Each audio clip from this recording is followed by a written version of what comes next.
안녕하세요, 웅순입니다. 베트남 나노코박스 긴급 승인을 애타게 기다리시는 분들이 많습니다.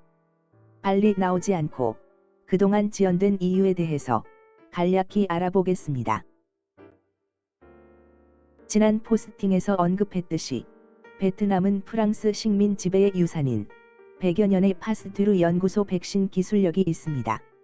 다만 기술력은 기술력일 뿐 보건 행정 분야는 아무래도 베트남이 개발도상국 수준이다 보니 후진성을 일부 가지고 있습니다.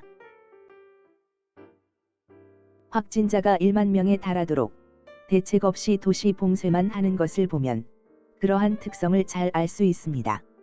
전 세계적으로 팬데믹이 심화되는 상황에서 비록 초기엔 국가 통제가 잘 되어 안전했을지라도 확산에 대비한 프로세스를 보건 당국이 마련했어야 했는데 미처 그러지를 못한 것이지요.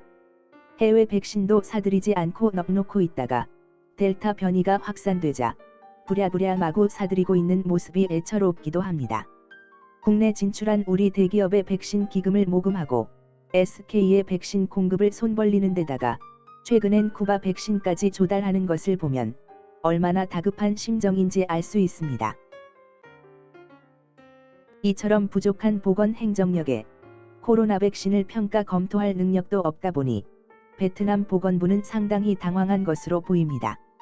나노젠이라는 가히 혁명적인 기업에서 파스튜르 연구소와 단디바이오, 이뮤노믹 등의 기술력을 합작하여 나노코박스 백신을 만들긴 했는데 이를 평가하자니 보건부 수준이 안 되는 것입니다. 때마침 베트남뿐만 아니라 전 세계 델타 변이 확산으로 기존 백신의 효능이 절반가량 떨어져 고민하던 WHO에서 나노코박스 소식을 듣고 나노젠사에 제안합니다. 단백질 제조합 백신 제조 축하합니다. 샘플 보내주세요. 호난 회장 입장에서는 WHO가 검토한다는데 안 보낼 이유가 없는 것이지요.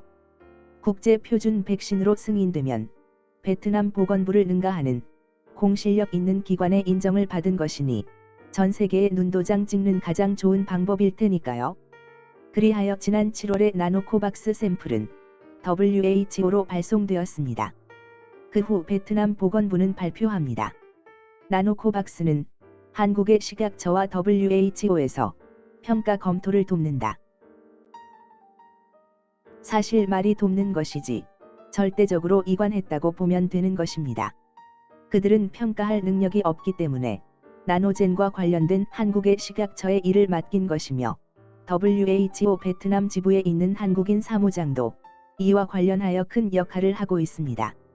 베트남이 오랜 백신 기술력을 가졌고 정부에서 밀어준다면서 왜 그것을 평가할 능력도 안 되느냐고 묻는 분들은 베트남 보건 행정력을 다시 한번 들여다보시기 바랍니다. 베트남 보건부와 나노코박스는 일명 돼지 목의 진주 목걸이인 셈이지요. 어쨌든 평가 검토는 한국 식약처와 WHO가 주관하여 철저히 진행 중인데 이는 시사하는 바가 큽니다. 이유는 옆의 기사를 참고해 보겠습니다. 타이완에서 자체 개발한 코로나 백신 가오두안 접종이 시작됐습니다. 첫날 16만여 명이 접종을 마쳤습니다. 차이잉원 타이완 총통도 백신을 맞았습니다. 그런데 백신을 접종한 사람들 가운데 사망 사례가 잇따르고 있습니다. 고혈압이 있었던 56살 남성과 39살 44살 남성 등 3명이 접종 다음날 숨졌습니다. 또 30대 부부가 전신마비 등의 증세를 보인 것으로 알려졌습니다. 타이완에서 백신 접종 뒤 사망하는 사례가 보고되자 중국 매체들이 비판 기사를 쏟아내고 있습니다. 타이완 백신은 임상 3상 시험이 이루어지지 않았고 WHO의 인증을 받지 못해 안전성에 문제가 있다는 것입니다. 승인 첫날 16만 명이 접종을 하였으나 사망자가 발생하는 등 부작용이 속출하고 있습니다. 해당 백신은 임상 3상을 진행하지 않았고 WHO의 인증 또한 받지 않아 안전성이 제대로 검증되지 않았다는 비판을 받고 있습니다. 보시는 바와 같이 나노코박스도 섣부른 승인 이후 발생할 수 있는 가장 큰 악재가 이와 같은 부작용일 것입니다. 당장의 주가 상승만 바라보며 긴급 승인 빨리 해라만을 부르짖는 사람들은 이러한 상황을 경계해야 할 것입니다.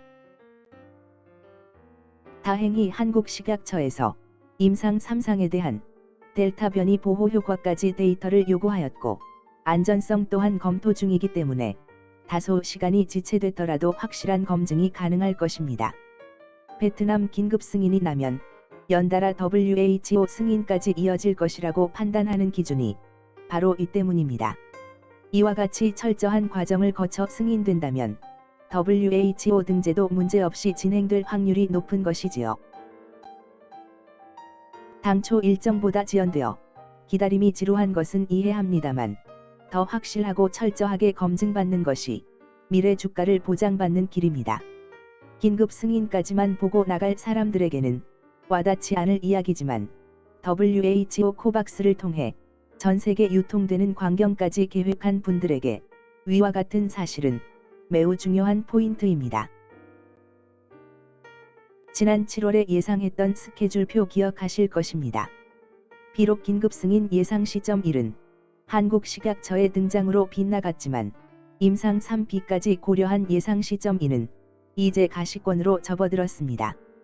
반드시 같지 않더라도 시점이 임박했다는 것 자체가 의미가 있겠습니다. 벌써 다음 주면 9월입니다. 3월부터 쉴 새 없이 달려온 넥스트 사이언스 분석이 어느새 반년이 지났습니다. 목표를 향해 나아가는 행보가 매일 새롭고 흥미롭습니다. 지금까지 시청해주셔서 감사합니다. 아래 웅순 라이프 블로그도 참고해주시기 바랍니다. 더 좋은 소식으로 찾아오겠습니다. 넥스트 사이언스 및 HLB 주주 여러분, 화이팅입니다. 감사합니다.